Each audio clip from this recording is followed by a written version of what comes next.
consagra sobre o altar. Olá! Nos sacramentos da iniciação cristã, já tratamos aqui do batismo e da confirmação. Hoje nós começamos o terceiro sacramento, que é o da Eucaristia. Veja que no Catecismo da Igreja Católica, sobre esse sacramento, nós temos 84 parágrafos, que vai do 1322 até o 1405. Portanto, tem bastante assunto aí para a gente refletir sobre o sacramento que é fonte e ápice da vida cristã. Essa é a definição mais usada pela Igreja. Fonte e ápice de toda a vida cristã. Então nós vamos do parágrafo 1322 até o 1405. Nós temos aqui 7 itens nesses 84 parágrafos. Está aqui para você ver, né, quais são eles, que nós vamos aos poucos aí, com calma, com perseverança, com determinação, nós vamos refletindo sobre este sacramento que é penhor de vida eterna. Você não quer viver para sempre? É o sonho de toda pessoa viver para sempre. E a Eucaristia é esse pão da vida. Vamos então, já nos 2 primeiros itens que nós vamos conversar sobre isso nesse encontro de hoje. O primeiro, a Eucaristia, fonte e ápice da vida eclesial. E logo em seguida, como se chama este sacramento. Devagarzinho, né? 1324 aqui no primeiro item. Mas vamos ver agora o 1322 e o 1323. Leia comigo. O sacramento da Eucaristia. A Santa Eucaristia conclui a iniciação cristã. Os que foram elevados à dignidade do sacerdócio régio pelo batismo e configurados mais profundamente a Cristo pela confirmação, essas pessoas, por meio da Eucaristia, participam com toda a comunidade do próprio sacrifício do Senhor. 1323. Na última ceia, na noite em que foi entregue, nosso Salvador instituiu o sacrifício eucarístico de seu corpo e sangue, com o qual perpetua pelos séculos, até a sua volta, o sacrifício da cruz, confiando deste modo à Igreja, sua amada esposa, o memorial de sua morte e ressurreição. É o sacramento da piedade, sinal da unidade, vínculo da caridade, banquete pascal, em que Cristo é recebido como alimento. O Espírito é cumulado de graça e nos é dado o penhor da glória futura. Nesses 2 parágrafos iniciais estão aqui todos os assuntos que nós vamos refletir. E quanto mais a gente entender, né, esses pontos aqui em destaque, mais a gente vai participar do santo sacrifício da missa, entendendo melhor o que ocorre nesta celebração. Porque pode acontecer, a gente não duvida disso, que muitos vão à missa, participam ali, outros só assistem à missa, mas ainda não tem assim um conhecimento mais aprofundado a respeito, né, desse terceiro sacramento, que é o ápice, é o cume de toda a vida eclesial. tudo que se faz na igreja, em todas as suas ações pastorais, movimentos, é para levar as pessoas para a Eucaristia. Então aqui nós vamos refletir, nesses parágrafos que nós citamos no slide anterior, tudo isso daqui, O sacrifício eucarístico perpetua pelos séculos, até a vinda de Cristo, até a sua volta gloriosa. O que significa, a palavra memorial? Porque há uma diferença entre memorial e lembrança, uma simples lembrança. E todos esses efeitos da Eucaristia para a nossa vida, culminando com um penhor de glória futura, que é o que nós acabamos de falar. Se a gente quer viver para sempre, a Eucaristia é o caminho. Jesus Cristo mesmo instituiu para ele permanecer conosco. Então agora sim nós vamos entrar no primeiro item, que é a Eucaristia, fonte e ápice da vida eclesial. Como eu disse, é a definição mais usada pela Igreja sobre este sacramento. Então nós vamos agora vamos começar no primeiro item, a Eucaristia, fonte e ápice da vida eclesial. Nos parágrafos 1324 e 1325, vamos ler. A Eucaristia é fonte e ápice de toda a vida cristã. Os demais sacramentos, assim como todos os ministérios eclesiásticos e tarefas apostólicas, ligam-se à Sagrada Eucaristia e a ela se ordenam, pois a Santíssima Eucaristia contém todo o bem espiritual da Igreja, a saber, o próprio Cristo, nossa Páscoa. A comunhão de vida com Deus e a unidade do povo de Deus, sobre as quais a Igreja se alicerça, são adequadamente expressas e admiravelmente produzidas pela Eucaristia.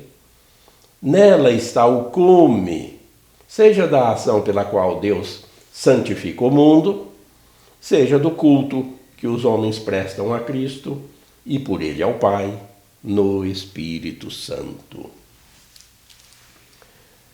Essa é a definição mais usada pela Igreja, fonte e ápice da vida eclesial. Por quê? A explicação está aqui. Tudo que a Igreja faz, todos os ministérios da Igreja, eclesiásticos, todas as tarefas apostólicas, tudo que a Igreja faz através de pastorais, de movimentos, catequese, devoções, orações, adorações ao Santíssimo, tudo que se faz, tudo, é para levar os cristãos à mesa eucarística.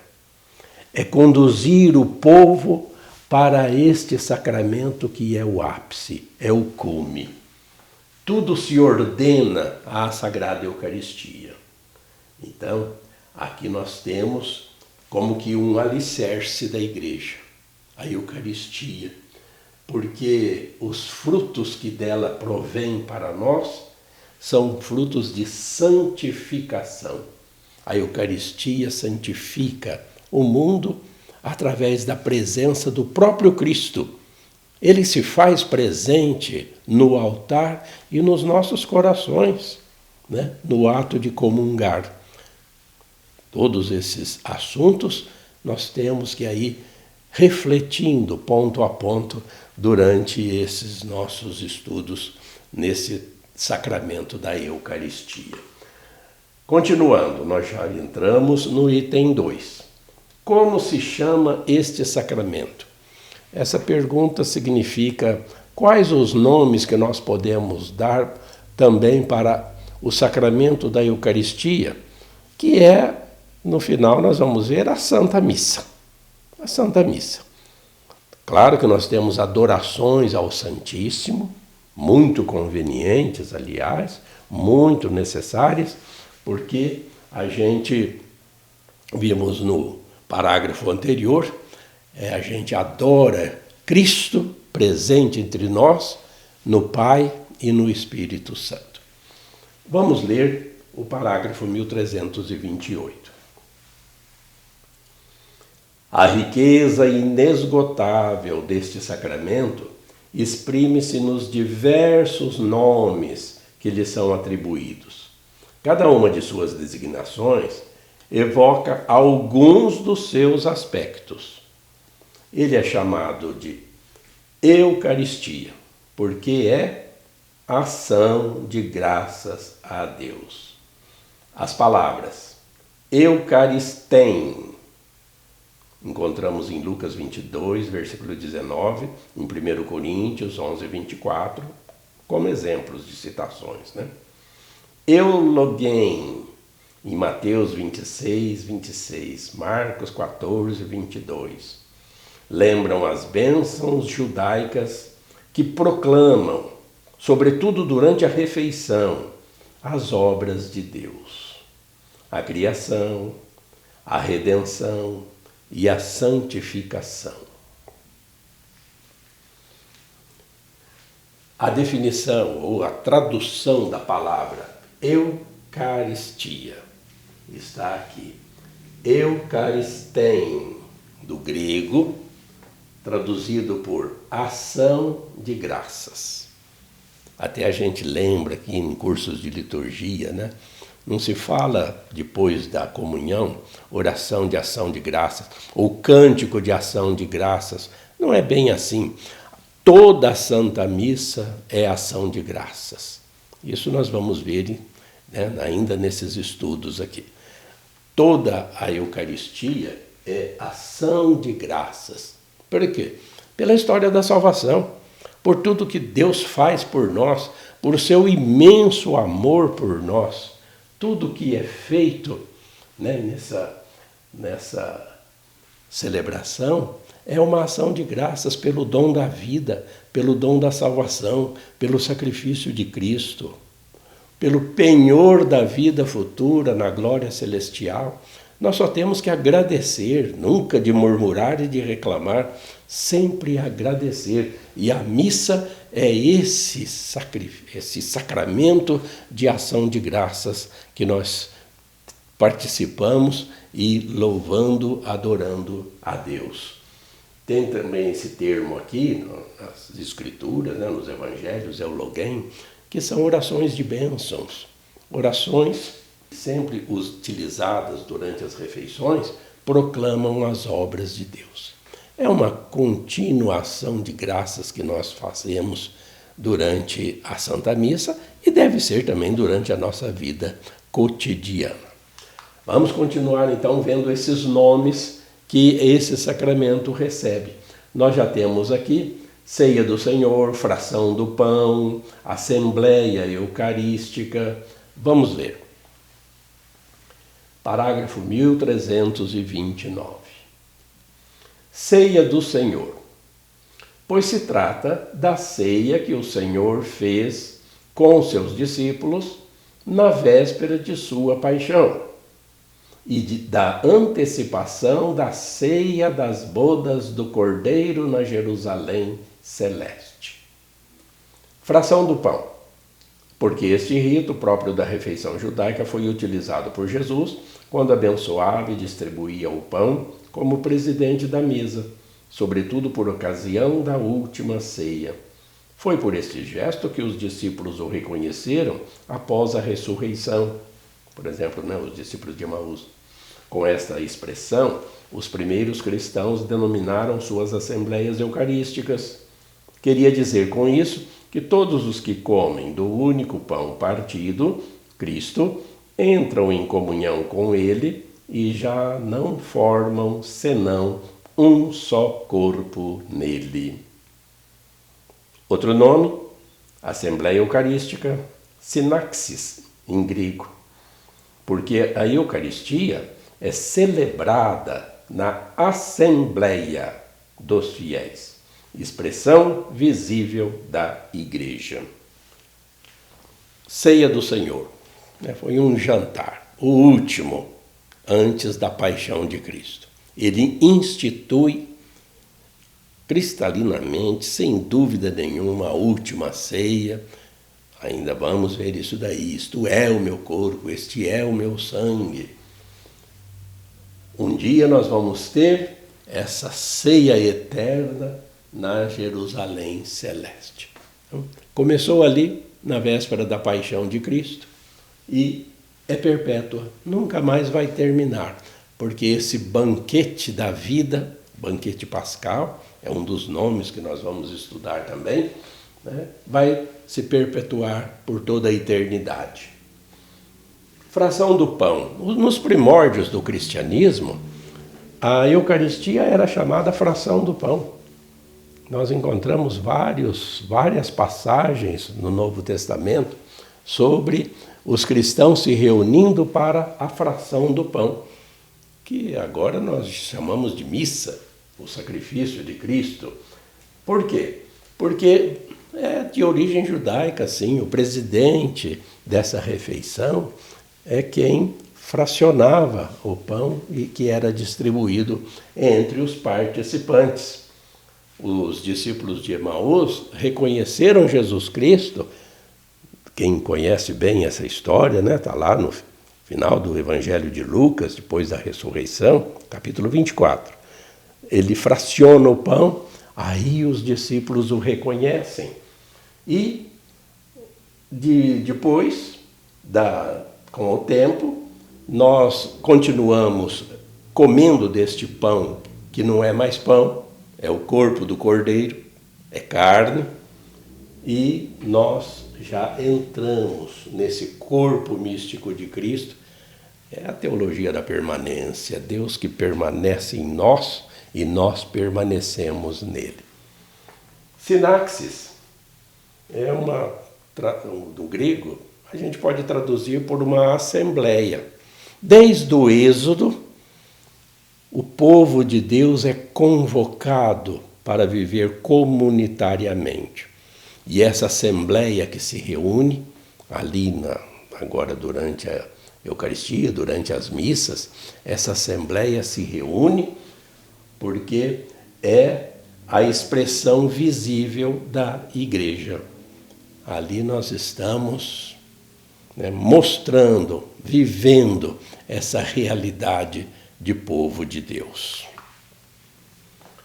1330, vamos ler outros nomes desse sacramento, que é o item 2, Memorial da Paixão e da Ressurreição do Senhor. Santo Sacrifício, porque atualiza o único sacrifício de Cristo Salvador e inclui a oferenda da Igreja. Igualmente, Santo Sacrifício da Missa, sacrifício de louvor, em Hebreus, por exemplo, sacrifício espiritual, sacrifício puro e santo, pois realiza e supera todos os sacrifícios da antiga aliança. Outro nome, Santa e Divina Liturgia, porque toda a liturgia da Igreja encontra seu centro e sua expressão mais densa na celebração desse sacramento. Neste mesmo sentido, é denominada celebração dos santos mistérios. Fala-se também do Santíssimo Sacramento, por ser o sacramento dos sacramentos. Com igual denominação, designam-se as espécies eucarísticas guardadas no tabernáculo. Aqui nós temos que fazer uma reflexão um pouquinho mais aprofundada. Memorial. Qual é a diferença entre uma simples lembrança e memorial? A palavra que se aplica mais acertadamente ao sacrifício da missa, a Santa Missa. Por quê? Porque uma lembrança é só uma lembrança, não é mais um fato, não está mais no presente. A lembrança é de alguma coisa do passado. E a Santa Missa não é lembrança, não é. Se a gente entender isso, nossa, já é meio caminho andado. para a gente entender melhor a Santa Missa. É memorial. O que a Igreja quer dizer com esse termo memorial?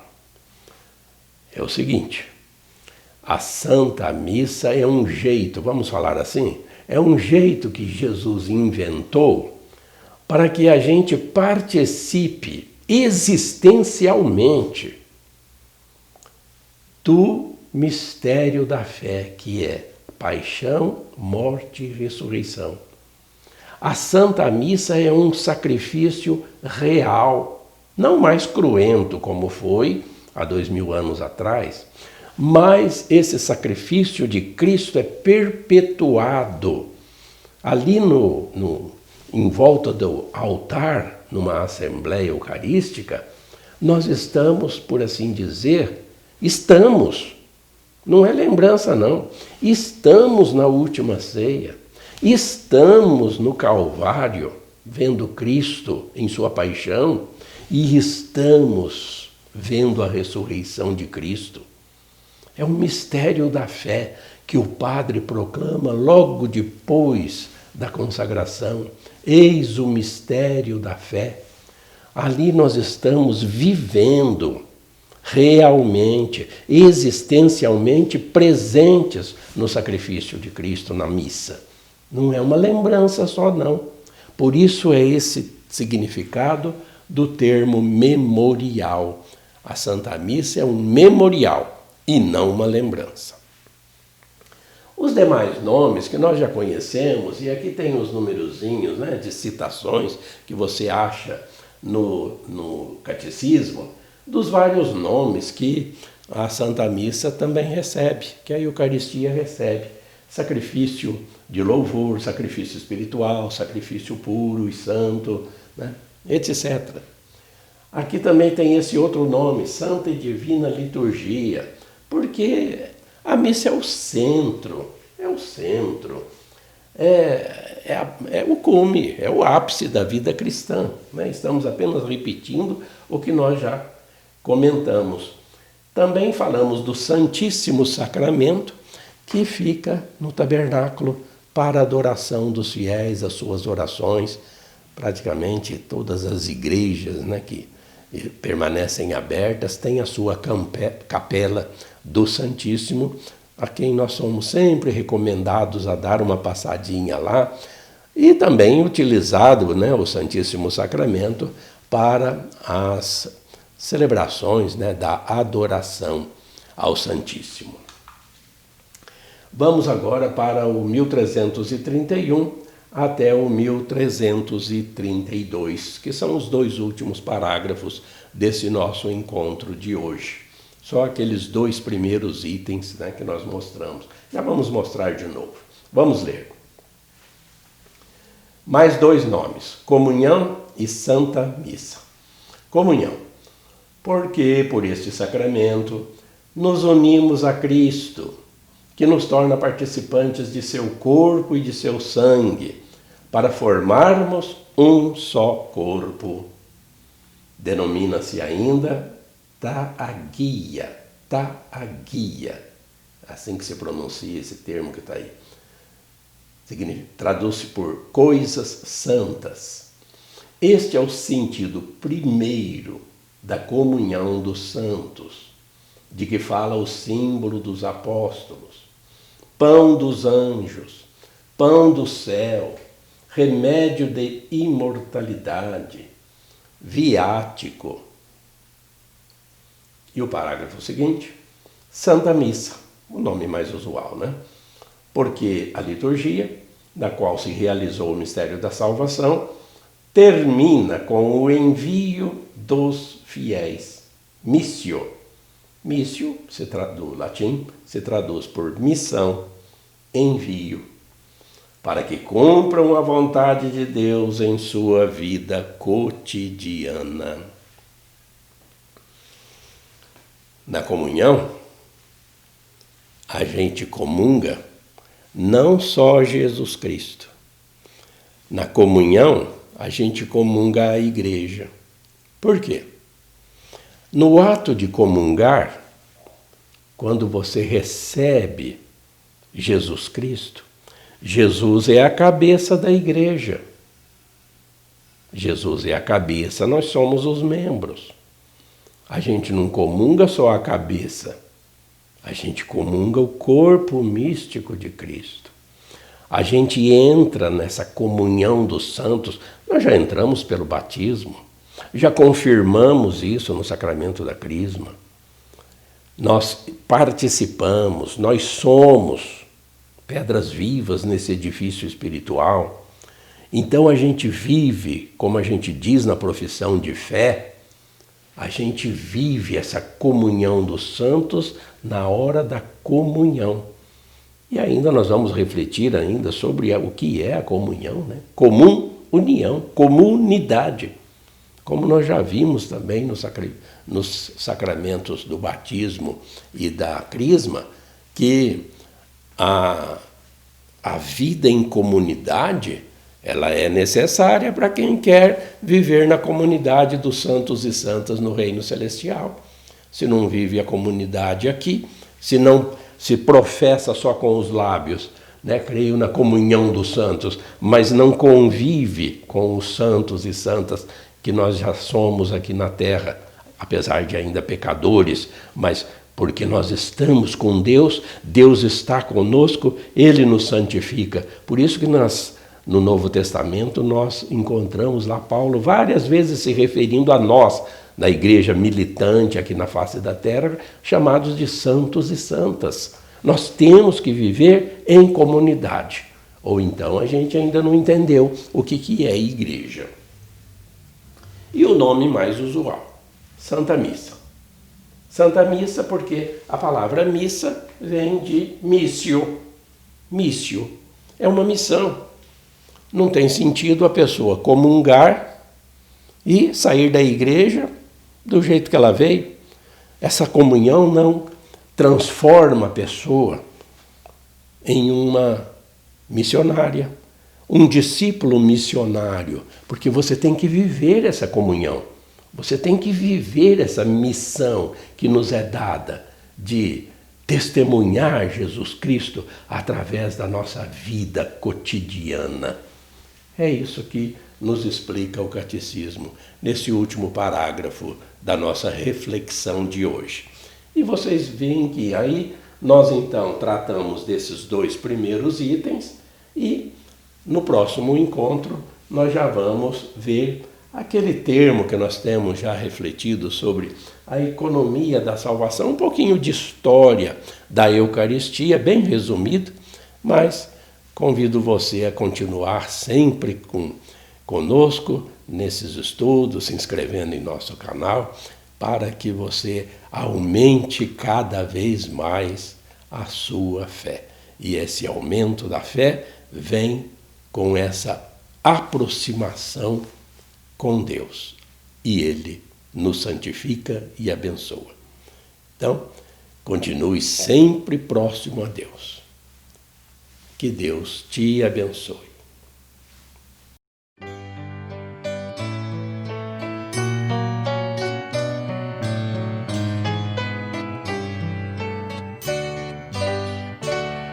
A fé é compromisso que é preciso repartir.